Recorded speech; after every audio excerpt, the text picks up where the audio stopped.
So most of the time, uh, like I told you earlier, people usually don't realize that they are being abusive. Sometimes they just do it because they think that's love.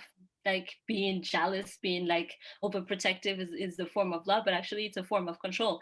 And most of the time, the person don't realize that they are doing it. So one of the ways that we usually tell people, or the steps, the advice that we give is to have a conversation with that person and letting them know, putting boundaries. That's the first step, like letting the person know that, hey, this is like, I don't know, it depends on their relationship, but for example, the fact that the person is too intrusive in their relationship and putting that boundary there. And most of the time when it's a healthy person, when I say healthy versus toxic behaviors, so when that person is healthy, they're gonna understand that boundary and they're gonna respect it.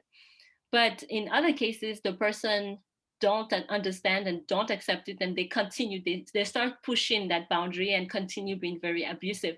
And at that time, the person can try to reinforce that boundary again, but then at some point the person has to decide to leave or to, to stay. And like you said earlier, in that cycle of abuse, most of the time the person knows, when they know, when they are narcissistic especially, they know that they are being abusive, and they know that if they will tell the person that they will change, the person will stay. So once they are being abusive, and then the person put the boundary and they say they will change, and then you see that cycle, the person try to like ask for forgiveness and they try their best again to make it all work, but then it is a cycle. They continue being abusive, and at some point the person who is abused has this the click and is like, actually he's never going to change, or she's never going to change. And then that's when they decide to leave. Or like you said, there is a financial